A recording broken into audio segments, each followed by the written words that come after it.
Pemirsa, jangan lupa subscribe channel official UTV, like dan nyalakan tombol notifikasi.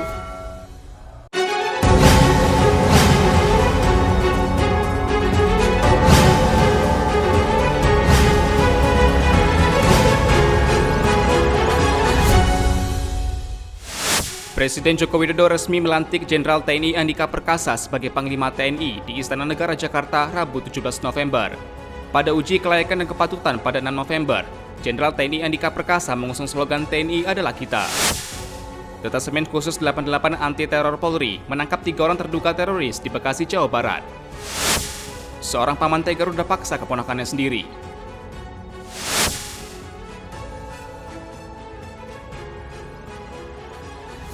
Halo pemirsa, kita berjumpa dalam program U-News. Program ini memberikan informasi bermakna kepada Anda mengenai sejumlah peristiwa menarik di tanah air.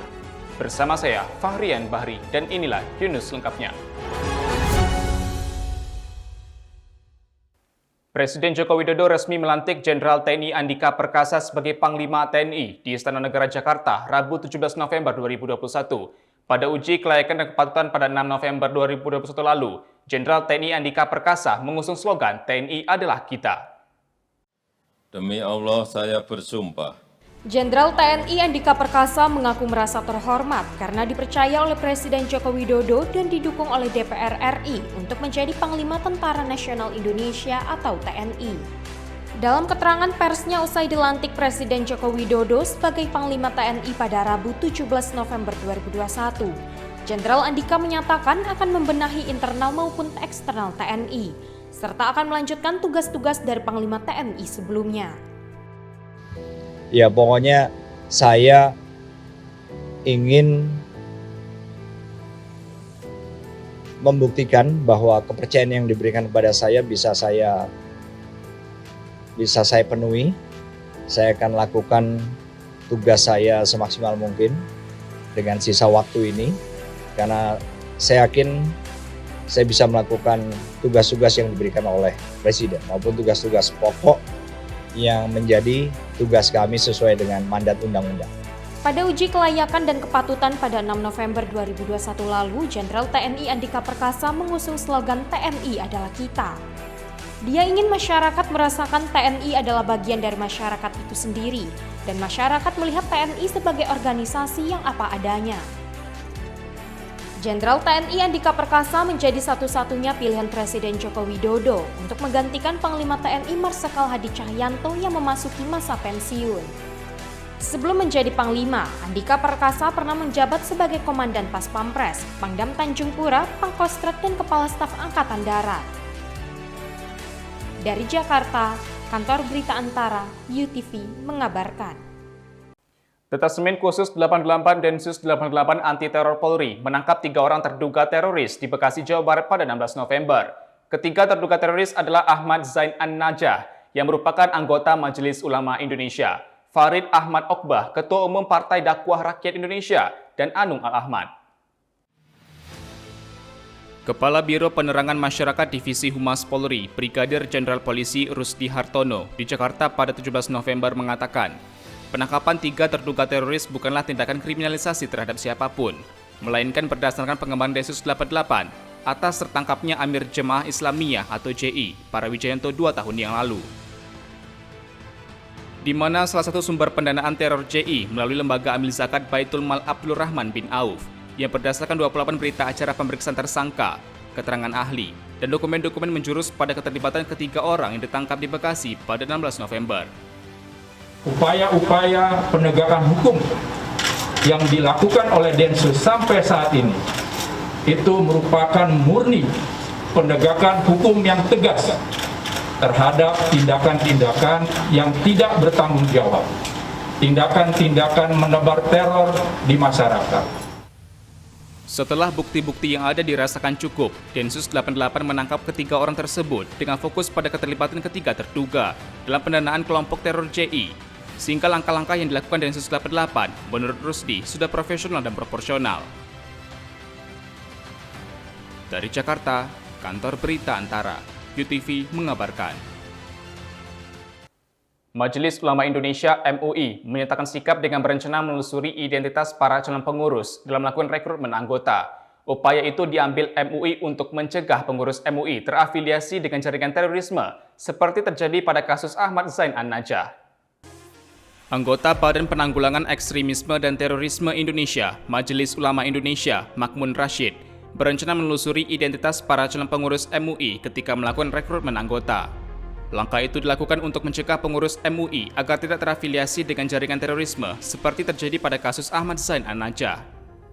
Makmun menegaskan, MUI akan menggandeng sejumlah pihak dalam penelusuran identitas atau profiling rekrutmen pengurus nantinya. Diharapkan lewat profiling, proses rekrutmen pengurus MUI tak terkontaminasi jaringan terorisme.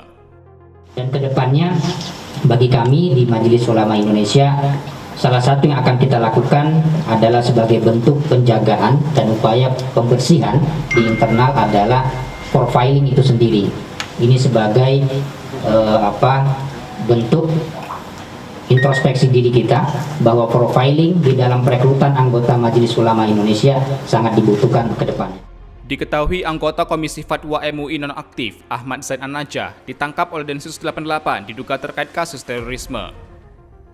Dia telah berstatus tersangka dan dinyatakan sebagai bagian dari jaringan Jemaah Islamiyah. Zain An-Najah ditangkap di wilayah Bekasi, Jawa Barat, Selasa 16 November. Polisi menyebut Zain An-Najah merupakan anggota Dewan Syuro dalam jaringan terorisme Jamaah Islamiyah dan Ketua Dewan Syariah Lembaga Amil Zakat Baitul Mal Abdurrahman bin Auf atau Yayasan Amal yang didirikan untuk pendanaan Jamaah Islamiyah. Dari Jakarta, Kantor Berita Antara, UTV mengabarkan. Seorang pria berusia 41 tahun di Tanjung Pinang, Kepulauan Riau tega ruda paksa keponakannya sendiri. Aksi pelaku ketahuan setelah anaknya sendiri yang nyaris ia ruda paksa bercerita kepada orang tua korban. Seorang pria berusia 41 tahun di Tanjung Pinang, Kepulauan Riau tega ruda paksa keponakannya sendiri yang masih berusia 15 tahun.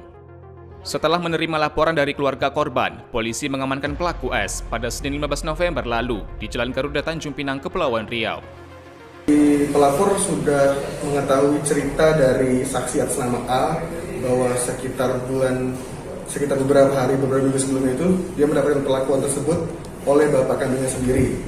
Dan setelah pelapor menerima cerita dari saksi A tersebut, pelapor menceritakan kejadian tersebut kepada si korban dan ternyata korban sudah lebih dahulu menerima perlakuan yang sama dari si tersangka, dari si terlapor.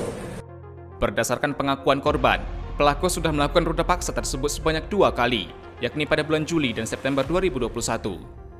Unit Perlindungan Perempuan dan Anak PPA Satreskrim Polres Tanjung Pinang menyatakan belum mendapatkan keterangan dari korban terkait adanya unsur paksaan dalam kejadian ruda paksa tersebut. Saat ini, anak pelaku yang hampir saja diruda paksa oleh bapak kandungnya sendiri merupakan saksi untuk kasus tersebut. Kalau untuk modus itu pelaku langsung datang ya, kebetulan pada saat itu si korban berada di rumahnya, dia datang masuk ke kamar langsung melakukan perbuatan tersebut. Langsung melakukan perbuatan cabul, tanda kutip, mohon maaf, yang mencium, meraba korban. Polres Tanjung Pinang menyangkakan pelaku S ke dalam pasal 82 tentang perlindungan anak dengan hukuman maksimal 15 tahun penjara. Dari Tanjung Pinang, Kepulauan Riau, Muhammad Khairuddin, UTV mengabarkan. Serikat Buruh di Kota Batam menolak formulasi perhitungan pengupahan berdasarkan PP 36 tahun 2021 serta surat edaran terkait upah tahun 2022 yang dikeluarkan Menteri Ketenagakerjaan. Sementara Asosiasi Pengusaha Indonesia APindo Kota Batam, Rafki Rashid mengatakan, pengusaha senang dengan kenaikan UMK Batam senilai Rp35.000. Buruh di Kota Batam menolak formasi penghitungan upah minimum kota UMK Batam yang telah selesai dibahas Dewan Pengupahan Provinsi Kepri. Berdasarkan hasil pembahasan Dewan Pengupahan Provinsi Kepri, UMK Batam naik senilai Rp35.000. Rekomendasi UMK Batam 2022 tersebut telah selesai diserahkan kepada Gubernur Kepri Ansar Ahmad. Ketua Asosiasi Pengusaha Indonesia APindo Kota Batam, Rafki Rashid mengatakan, dasar penghitungan pengupahan yakni PP 36 tahun 2021, serta surat edaran terkait upah tahun 2022 yang dikeluarkan Menteri Ketenagakerjaan. APindo Batam mengaku pengusaha cukup senang dengan hasil perhitungan kenaikan UMK Batam sekitar Rp35.000 tersebut. Terkait aksi penolakan buruh mengenai kenaikan UMK Batam beberapa waktu belakangan ini, APindo dan para pengusaha berharap agar demonstrasi tidak dilakukan. Namun dapat ditempuh dengan jalur gugatan hukum terhadap peraturan yang ada. Aksi demonstrasi buruh dinilai dapat mengganggu iklim investasi. Sebaiknya ini jangan dilakukan demonstrasi, karena demonstrasi ini mengganggu yang lain, tidak hanya sektor upah saja, tapi juga akan dilihat oleh calon investor yang masuk ke Batam. Ketika dia lihat situasi kurang kondusif karena ada banyak demonstrasi, ini akan berdampak pada ditundanya realisasi investasi oleh calon investor. Sehingga harapan kita kawan-kawan pekerja kalau menolak tentu dengan cara-cara hukum lah, artinya apakah itu menggugat dan lain-lain, dan itu sudah dilakukan kan, menggugat Undang-Undang Cipta Kerja sampai ke Mahkamah Konstitusi. Nah kalau turun ke jalan kan ini membuat sedikit seolah-olah kelihatan kurang kondusif ya. Nah kita berharap karena ini juga sudah dibahas di tingkat nasional ya. Jadi ketika membahas PP 36 tahun 2021 itu terlibat semua kan, ada pemerintah di situ, ada utusan serikat pekerja di situ, ada utusan Apindo di situ. Nah, itu keluarlah formulasi itu. Sehingga ketika itu sudah dijalankan ternyata nilai kenaikannya kecil, ya sebaiknya ya jangan ditolak berlebihan dengan jauh turun ke jalan begitu ya. Kita berharap itu sama-sama kita terima karena itu semua waktu itu dibahas bersama-sama di tingkat pusat. Ya. Dari Batam, Kepulauan Riau, Alamuddin, UTV mengabarkan. 9 siswa Sekolah Menengah Kejuruan Penerbangan Nasional SPN di Batam, Kepulauan Riau diduga mengalami kekerasan dan penganiayaan di sekolah. Komisi Perlindungan dan Pengawasan Anak Daerah KPPAD Kota Batam, Kepulauan Riau tengah memproses laporan tersebut. Sementara pihak sekolah SPN Batam membantah adanya kekerasan tersebut. Komisi Perlindungan dan Pengawasan Anak Daerah KPPAD Kota Batam, Kepulauan Riau tengah memproses laporan dugaan penganiayaan dan kekerasan terhadap 9 siswa SMK Penerbangan Nasional di Batam, Kepulauan Riau. Berdasarkan laporan tersebut, disebutkan 9 siswa SMK SPN Dirgantara Batam mendapat kekerasan fisik yang tidak manusiawi, seperti diborgol dan dikurung di dalam sel khusus yang disediakan sekolah sebagai tempat pendisiplinan siswa. Kepala Sekolah SMK SPN Dirgantara Batam, Dunia Harun, membantah adanya dugaan penganiayaan yang terjadi di sekolah yang dipimpinnya itu. Dunia mengatakan bahwa tindakan yang diberikan kepada siswa hanya bersifat mendidik dan mengarahkan para siswa agar disiplin dan tidak melanggar peraturan sekolah. Menurutnya hal tersebut sebagai upaya mendisiplinkan siswa agar tidak mengulangi kesalahan yang sama. Ia mengatakan siswa yang menjalani hukuman tetap mendapatkan serangkaian proses belajar mengajar. Begini, maksudnya pada saat jam istirahat, contoh tidur ya, tidur ditempatkan di situ. Setelah itu pada saat dia mau sekolah, belajar segala macam, semua ngikut. Nah ini ngikut.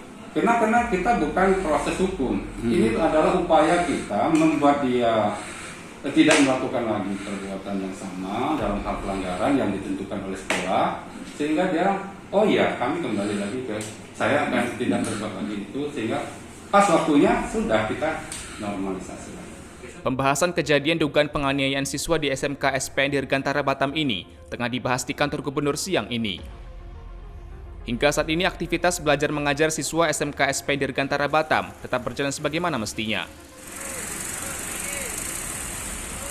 Dari Batam, Kepulauan Riau, Alamuddin, UTV mengabarkan. Video seorang anak menggugat ibu kandungnya di Aceh Tengah viral di media sosial. Wanita berinisial AH itu merupakan seorang pegawai negeri sipil di pemerintah daerah Aceh Tengah. AH menggugat ibu kandungnya sendiri lantaran harta warisan, rumah mewah yang ditempati sang ibu.